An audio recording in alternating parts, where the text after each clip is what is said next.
सो हे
हो जाएगा, जिस पर वो ओल्ड मैन रोते हुए कहने लगता है कि मैं नहीं जानता। इसी के साथ जिफेंग फुल गुस्से में कहता है कि मैं तुम्हें अपनी इमेजिनेशन में 1000 बार मार चुका हूँ, लेकिन इससे कुछ नहीं बदलेगा, क्योंकि जिन्हें मरना चाहिए अगर मैं उन्हें मार नहीं सकता और जिन्हें जीना चाहिए अगर मैं उन्हें बचा नहीं सकता, तो आखिर मैं किस काम का हूँ? इन सब का आखिर क्या फायदा? जिसके बाद जिफेंग इमोशनल होते हुए पीछे हटने लगता है और कहने लगता है कि अगर मैं तुम्हें इस वक्त 1000 पीसेस में टुकड़े टुकड़ी भी कर दूं, लेकिन क्या इससे कुछ बदलेगा? क्या इससे वो सभी लोग वापस आ जाएंगे? इसी के साथ हम देखते हैं कि जिफेंग यहाँ पर रोने लग जाता है। वहीं दूसरी तरफ अचानक से उस ओल्ड मैन की बॉडी में चेंजेस आने लगते हैं और वो रोते हुए हंसता है, और तभी हम देखते हैं कि ब्लडी वॉरिंग बीट की पावर भी एक्टिवेट हो जाती है और उस ओल्ड मैन का एक्सप्रेशन भी चेंज हो जाता है और वो कहने लगता है कि इस अनफॉरगिवेबल सीन को मैंने किया है, मुझे माफ कर दो, मैंने तुम्हें गलत समझा, मैंने तुम्हें गलत किया, मैंने तुम सभी के साथ बहुत गलत किया। इसी के साथ वापस से वो जगह चेंज हो जाती है और ओल्ड मैन पाओजी जिफेंग से लगातार अपने किए के लिए माफी मांगता रहता है और उसके गांव वालों के साथ भी जो उसने किया उसकी भी वो रो रो कर माफी मांगता है। यहाँ पर पाओजी के सेल्फ रिग्रेट होने की वजह से हम देखते हैं कि जो चेन्स अब तक उसे जकड़ी हुई थी वो एक एक करके टूटने लगती है, जिस वजह से ब्लड वॉरिंग बीट की जो इविल एनर्जी है वो अब उस पे छाने लगती है और यहाँ पर एनर्जी का एक तगड़ा वाला एक्सप्लोजन देखने को मिलता है।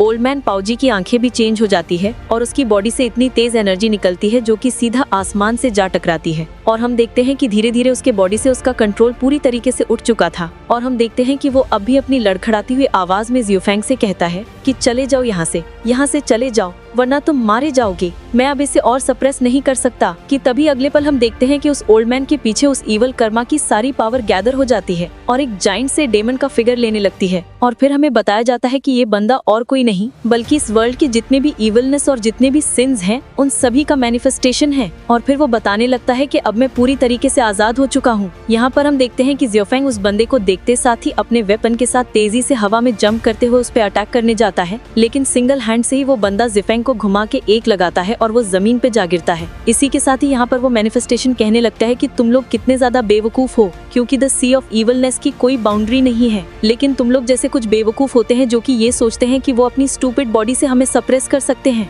आखिर तुम लोग ये कैसे सोच सकते हो कि इस पूरी दुनिया की बुराई को एक इंसान अपनी स्ट्रेंथ से अपनी बॉडी में सप्रेस करके रख सकता है। इसी के साथ वो अपना हाथ ऊपर करते हुए कहने लगता है कि एंड में ये कुछ नहीं, बस तुम लोगों की एक नाकाम कोशिश ही रही। इसी के साथ हम वापस से जिफेंग को देखते हैं जहाँ पर उसने खुद को उसी गोल्डन बेल की मदद से बचा लिया था। इसी के साथ हम देखते हैं कि जिफेंग उस फिगर को देखकर कहने लगता है कि अब मैं समझा कितने सालों से ये मॉन्क जितनी भी इवलनेस को अपने अंदर सप्रेस करने में लगा हुआ था ये सभी कुछ अब बाहर आ चुकी है। जिसके साथ ही हम देखते हैं कि यहाँ पर वो जो इवल मैनिफेस्टेशन था वो अब और भी ज्यादा जाइंट होने लगता है, जिस वजह से यहाँ के आसपास की जमीन भी फटने लगती है और जिफेंग यहाँ पर खुद को प्रोटेक्ट करते हुए उसके करीब जाने की कोशिश करता है। इसी के साथ हम देखते हैं कि यहाँ पर ये जो इवल फॉर्म था वो कहने लगता है कि अगर इस दुनिया में जितनी भी बुराई है अगर वो इंसान के दिल से ही पैदा हुई है तो आखिर इंसान को इतना डर क्यों लगता है। इसी के साथ वो 5 इवल एनर्जी वाले बॉयज को क्रिएट कर लेता है और जिफेंग की तरफ उन्हें थ्रो करते हुए कहता है कि ह्यूमंस का जो नेचर है वो शुरुआत से ही इवल है। इंसान स्वार्थी और बहुत ही ज्यादा खतरनाक है। इनके अंदर जो नफरत होती है वो इतनी ज्यादा खतरनाक होती है कि इवन की बुद्धा की पावर भी इसे सप्रेस नहीं कर सकती। ये कहते साथ ही वो जिफेंग पे अटैक कर देता है, लेकिन हम देखते हैं कि जिफेंग अपने उस वेपन को आगे कर देता है और उसके अटैक को डिस्ट्रॉय कर देता है और अगले ही पल वो यहाँ से तेजी से भागता है। पर यहाँ पर वो जो इवल मैनिफेस्टेशन था वो जिफेंग पर लगातार अटैक करता रहता है। वो बिल्डिंग्स के ब्लॉक्स को तोड़ते हुए जिफेंग को पकड़ने की कोशिश करता है, पर तभी जिफेंग यहाँ पर अपने हैंड साइंस को बनाते हुए बहुत से इवल हैंड्स को क्रिएट कर लेता है और इसके पंच अटैक को रोक लेता है।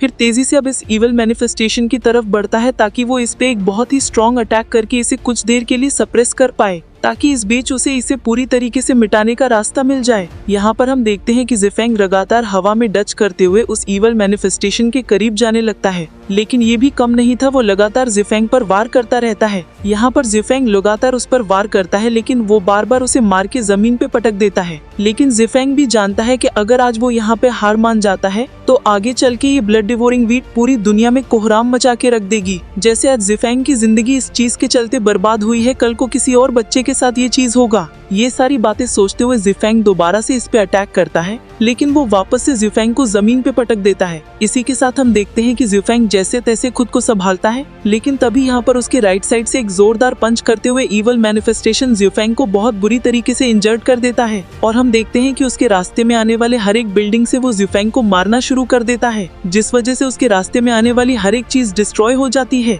तभी हम ज़िफेंग को देखते हैं जहाँ पर वो खुद को उसके चंगुल से छुड़ा लेता है और दूसरी जगह पे जाके खड़ा हो जाता है। पर यहाँ पर ये इवल मैनिफेस्टेशन ज़िफेंग पर दे दनादन मुक्कों की बारिशें कर देता है, जो देखते साथ ही ज़िफेंग भी समझ जाता है कि ये जो इवल मैनिफेस्टेशन है इसके अंदर हर तरह की नफरत, बुराई, इवल एनर्जी भरी हुई है। इसे मैं अपनी फिजिकल फॉर्म या स्ट्रेंथ से नहीं हरा सकता। अगर मुझे इसे हराना है तो मुझे भी इवल बनना ही होगा। जिसके बाद हम देखते हैं कि ये इवल मैनिफेस्टेशन दे दनादन मुक्कों की बारिशें ज़िफेंग पे करना शुरू कर देता है। लेकिन फिर हम ज़िफेंग को देखते हैं जहाँ पर उसकी सटक जाती है और वो कहने लगता है कि बीते 10 साल में मैंने बहुत कुछ सहा है, मैंने इतनी बुराई, इतनी नफरत देखी है कि मेरे सामने अब ये कुछ नहीं। ये कहते साथ ही हम देखते हैं कि ज़िफेंग अपने उस वेपन को पकड़ते हुए हवा में जंप करता है और घुमा के सीधा अपना वेपन उसके सर पे दे मारता है, जिस वजह से यहाँ पर ये जो इवल मैनिफेस्टेशन होता है उसका कुछ पार्ट उससे अलग हो जाता है। और फिर हम ज़िफेंग को हवाओं में देखते हैं और वो भी ये सारा मंजर देखकर हैरान था कि तभी आसमान में तेज बिजलियां कड़कती हैं और फिर वो यहाँ पर उन्हीं इवल एनर्जीज को देखता है जो कि यहाँ पर आजाद होने के लिए छटपटा रही थी। कि तभी हम वापस से उस इवल मैनिफेस्टेशन को देखते हैं जो कि उन्हें सप्रेस करते हुए कहता है कि इस दुनिया में जो लोग भी पैदा होते हैं और जो लोग भी मरते हैं वो सभी चीजें अनसर्टेन है। कहते साथ ही वो उन सारी इवल एनर्जी को क्रश कर देता है। कि तभी हमें फजियान को दिखाया जाता है जहाँ पे उसे ज़िफेंग की फिक्र हो रही थी और वो यहाँ पर टियानियन टेम्पल का जो लीडर है उससे कहने लगता है कि मास्टर, मुझे यहाँ पर उसकी फिक्र हो रही है क्योंकि अब तो पूरा एक दिन और एक रात हो चुका है लेकिन वो अब तक बाहर नहीं आया। जिस पर वो एल्डर कहने लगता है कि ज़िफेंग वो इंसान है जिसने कि बीते 10 साल में बहुत कुछ सहा है। जिस बुराई और हेट्रेड को वो अब तक अपने अंदर पालते हुए आया है, आखिर वो इतनी आसानी से उसे कैसे जाने दे सकती है। अब यहाँ पर हम देखते हैं कि फेसियान को ज़िफेंग की बहुत ज्यादा फिक्र होने लगती है, तो वो यहाँ पर एल्डर के सामने झुककर रिक्वेस्ट करता है और कहता है कि मास्टर, मैंने आज तक आपसे कुछ भी नहीं मांगा, लेकिन आज मैं यहाँ पर आपसे रिक्वेस्ट करना चाहता हूँ कि आप प्लीज अपनी डिवाइन पावर का यूज कीजिए, बुद्धा की गाइडेंस का यूज करके उसे सही रास्ता दिखाइए, उसे वो रास्ता दिखाइए जिसके जरिए से वो अच्छाई के रास्ते पर चलने लगे और इस ट्रायल से वो सही सलामत वापस आ जाए। इसकी मदद कीजिए ताकि वो सी ऑफ इनर डीमन से आजाद हो पाए। जिस पर वो ओल्ड मैन कहने लगता है कि ऐसा नहीं है कि मैं उसकी मदद नहीं करना चाहता, लेकिन बात यहाँ पर कुछ और है और वो ये कि बीते 10 सालों में ज़िफेंग के साथ जो कुछ भी हुआ है वो हेट्रेड उसके अंदर इस हद तक सॉलिड हो चुकी है कि कोई भी आउटसाइडर की विल पावर को उसकी हेट्रेड को ऐसे कम नहीं कर सकता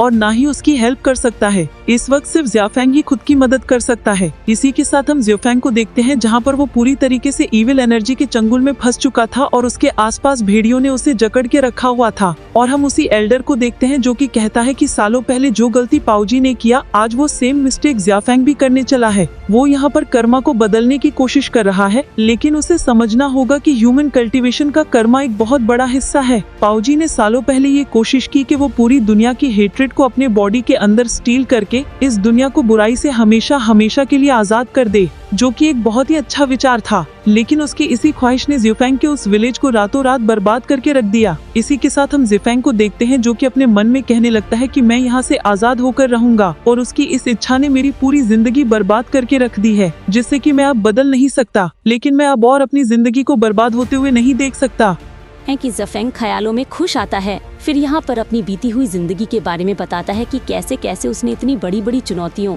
और बुरी सिचुएशन का सामना किया, लेकिन उन सभी का सामना करते हुए ज़िफेंग अभी भी डटकर यहाँ पर खड़ा है। इसी के साथ वो आगे कहने लगता है कि आज मैं जो कुछ भी हूँ मैं उन लोगों की वजह से हूँ जिन्होंने कदम कदम पर मेरा साथ दिया, तो मैं ऐसे ही यहाँ पर लाचार होकर हार नहीं मान सकता। मैं उनके एफर्ट्स को ऐसे जाया होने नहीं दे सकता। फर्क नहीं पड़ता कि इसके बाद मेरा क्या होगा, अब मैं इविल बन जाऊंगा या फिर मैं इस दुनिया का प्रोटेक्टर, लेकिन मैं इतना जानता हूँ कि मैं आज यहाँ पर किसी के एफर्ट्स को जाया होने नहीं दूंगा। यहाँ पर हम देखते हैं कि ज़िफेंग की इतनी स्ट्रॉन्ग विल पावर की वजह से वो चेन्स एक एक करके डिस्ट्रॉय होने लगती हैं, जो देखकर यहाँ पर वो इविल मैनिफेस्टेशन भी शॉक्ड हो जाता है। इसी के साथ ज़िफेंग खुद को उन बेड़ियों से आजाद करते हुए कहता है कि मेरे साथ क्या होगा ये मैं खुद डिसाइड करूंगा, मेरी विल पावर डिसाइड करेगी, ना कि कोई स्टूपिड सा कर्मा। एक बार मैं यहाँ से आज़ाद हो जाऊं तो फिर मैं सारी जिम्मेदारियां लेने के लिए तैयार हूँ और फिर मैं खुद अपने बनाए हुए रास्ते पे चलूंगा। ये कहते साथ ही ज़िफेंग उस इविल मैनिफेस्टेशन की तरफ अटैक करने के लिए आगे बढ़ता है। रास्ते में हम देखते हैं कि वो सारी चेन्स उस पर अटैक कर देती हैं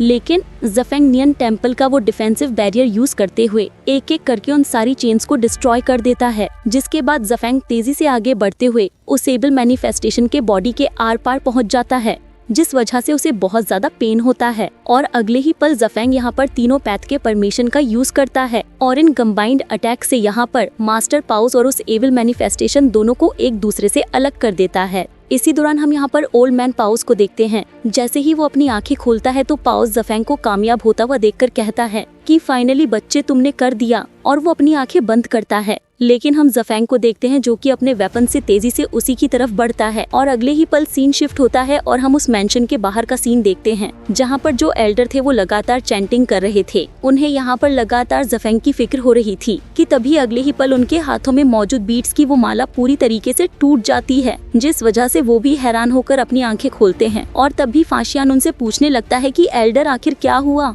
जिस पर हम देखते हैं कि वो एल्डर बताने लगते हैं कि जो मेरा सीनियर ब्रदर है उसकी बॉडी के अंदर से मैं उस इविल मैनिफेस्टेशन के पावर को पूरी तरीके से डिसॉल्व होता हुआ देख पा रहा हूँ। कि तभी सामने का गेट खुलता है और हम ज़फेंग को बाहर आता हुआ देखते हैं, जिसे देखते साथ ही जो एल्डर होते हैं वो ज़फेंग की तारीफें करने लगते हैं और कहने लगते हैं कि तुमने आज वो कर दिखाया है जो कि आज तक कोई नहीं कर पाया। तुमने ना सिर्फ ब्रदर को उस डेप्थ से आजाद कराया, बल्कि जितने भी लिविंग क्रिएचर्स हैं उन सभी को कार्मा के डेप्थ से पूरी तरीके से आजाद कर दिया। सही मायने में तुम्हारी विल पावर बहुत ज्यादा स्ट्रॉन्ग है और तुम्हें इसी वजह से इनलाइटनमेंट हासिल हुई। इसके बाद वो एल्डर ज़फेंग को रिस्पेक्ट देते हुए कहने लगता है कि बताइए आखिर हम आपके लिए क्या कर सकते हैं। उस पर ज़फेंग कहने लगता है कि जो लोग मारे जा चुके हैं उन्हें पूरे रीति रिवाज के साथ उनका अंतिम संस्कार कर देना चाहिए। ओल्ड मैन पाउस अब नहीं रहे और मैं चाहता हूँ कि पूरी इज्जत के साथ उनकी बॉडी का अंतिम संस्कार किया जाए। जो सुनकर ये लोग भी हैरान हो जाते हैं कि ज़फेंग ने इतने ज्यादा हेट को भी अपने अंदर सप्रेस कर लिया। वो एल्डर ज़फेंग से कहने लगता है कि तुम वाकई में बहुत ज्यादा डिफरेंट हो, लेकिन अगर तुम सुकून की जिंदगी चाहते हो तो तुम्हें अपने अंदर बची कुची जितनी भी अटैचमेंट्स हैं उन सभी को पूरी तरीके से मिटाना होगा।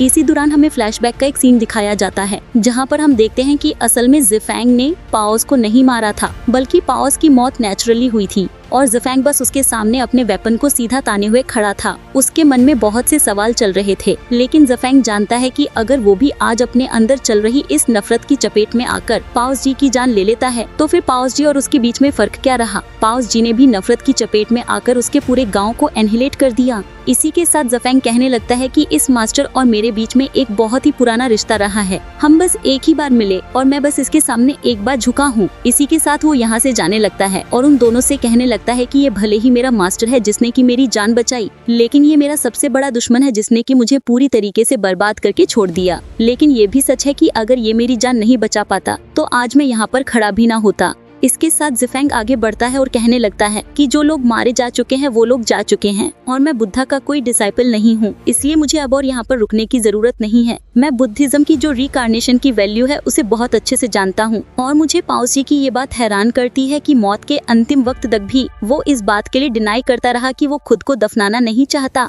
इससे साबित होता है कि उसका जो रिग्रेट है वो कितना ज्यादा डीप है। इसी के साथ हम फ्लैशबैक का वो सीन देखते हैं जहाँ पर जब ज़फेंग पाउस जी को वहाँ पे छोड़ के जा रहा था तो वो जाने से पहले उसके सामने एक आखिरी बार नील डाउन होता है और फिर वो उनसे रेस्ट इन पीस कहकर वहाँ से चला जाता है। जिसके साथ ही हम यहाँ पर फाशियान और यहाँ पे कैनियन टेम्पल के एल्डर को देखते हैं, जहाँ पर वो लोग भी मास्टर पाउस जी को रिस्पेक्ट देते हैं। साथ ही यहाँ पर एल्डर कहने लगते हैं कि अब ये फाइनली रेस्ट कर सकते हैं। कि तभी हम देखते हैं कि मास्टर पाउस जी की बॉडी ग्लो करने लगती है और उनकी बॉडी गोल्डन डस्ट में ट्रांसफॉर्म हो जाती है, जो देखकर एल्डर कहने लगते हैं कि पाउस लगता है कि तुम्हारे सारे गुनाहों को माफ कर दिया गया है। साथ ही वो आगे कहने लगते हैं कि उम्मीद करता हूँ कि आफ्टर लाइफ में हमारी मुलाकात जरूर होगी। जिसके बाद हम ज़फेंग को भी देखते हैं जहाँ पर उसके आसपास भी वो गोल्डन पेटल्स उसे नजर आते हैं, जिससे वो समझ जाता है कि फाइनली मास्टर पाउस जी अपने इतने बड़े सिन से आजाद हो चुके हैं। जिसके साथ ही ज़फेंग अपने मन में कहता है कि मास्टर उम्मीद करता हूँ कि अब आप बिल्कुल सुकून से रहोगे। तो गाइज ये एपिसोड तो यहीं पे एंड होता है,